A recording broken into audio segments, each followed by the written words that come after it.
David Coyne is our General Manager of Product and Innovation. He joins us today to talk about some of the advantages of having your investments expertly managed within the super system.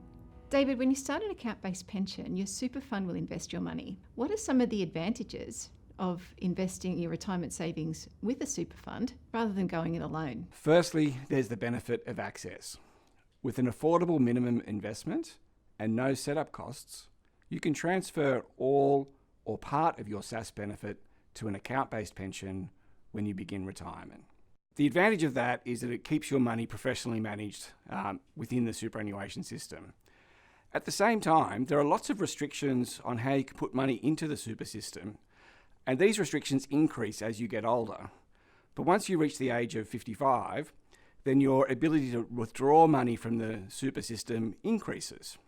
So just by transferring your money into an account-based pension to begin with, doesn't restrict your ability to access that money the day after. You can increase your regular income payments, or you can simply take out a cash withdrawal whenever you want. So by investing your money and keeping your money within the super system, what other tax advantages are there? All earnings in an account-based pension are tax-free.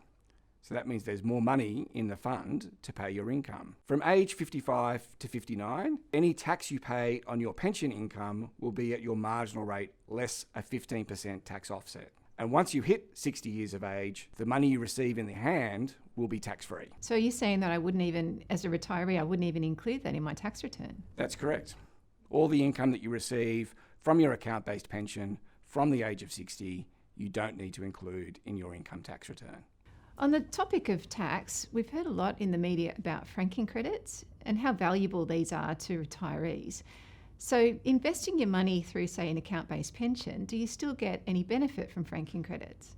As an investor in Australian shares, each shareholder receives a credit called a franking credit for the tax that's already been paid by the individual company before paying the income to the shareholder in way of a dividend. The super fund itself is a taxpayer, so when it receives those franking credits, it can use them to offset the other tax that may be payable, including by other members of that superannuation fund. Those tax credits or refunds are then passed on to individual pension holders through their investment returns. David, what would you consider are the biggest mistakes that SASS members make when investing their lump sum on their own? Certainly one of the biggest mistakes that SASS members can make is a lack of diversification. Put simply, diversification means spreading your money across a range of different asset types. These asset types are often called asset classes and include shares, property, infrastructure, or government bonds. They can also not diversify enough within those asset classes by not holding a sufficient number of investments. One of the main issues is that many people who invest themselves only invest in one type of asset, property. And this means that if there is an issue that affects that individual property, for example, there are repairs required, or the tenant doesn't pay their income for a period, that can have a big impact on your portfolio. And your cash flow, I'd imagine. And your cash flow. The second mistake that people can make is little or no risk management. Often, that's because people are concerned about taking investment risks by investing in things like the share market, and they might divert their savings towards what is considered to be a safe investment, like putting money in the bank. But these sorts of investments don't generate sufficient long-term returns. The last common mistake is no consideration of time or resources. It takes time to manage a portfolio of investments, particularly taking into consideration some of the things we've talked about, like diversification and ensuring your portfolio is invested appropriately for the long term. If you don't keep on top of that throughout your retirement, then ultimately you can leave your portfolio in a vulnerable position. So how is investing in retirement different to investing while you're working? I guess the key thing is that when you're in retirement, it's typically when you have the most amount of money invested in things like the share market. So if you're investing for growth, you need to have some exposure to growth-oriented assets, and these can be affected by market shocks from time to time. So you need to make sure that you've got your portfolio set up so that it is not impacted by these kind of market shocks when they occur.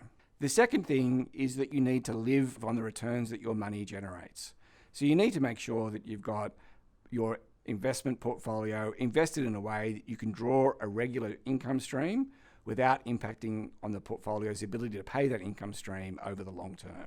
Your risks change as you enter retirement. You want to make sure that your money lasts as long as you do by investing appropriately for growth, whilst at the same time minimising the impact of big market falls. This is particularly true in the early years of retirement, where achieving the right risk-return balance takes skill, time, and knowledge. That's why it's a good idea to partner with a financial planner. A financial planner can not only help set your portfolio up for success at the beginning of your retirement, but can also adjust your portfolio to respond to market conditions. And this can give you peace of mind throughout your retirement. Thanks, David, for those great insights. As retirement experts, StatePlus can help you to manage your investments differently, to achieve an income through your retirement, to protect your savings, and to manage your risk.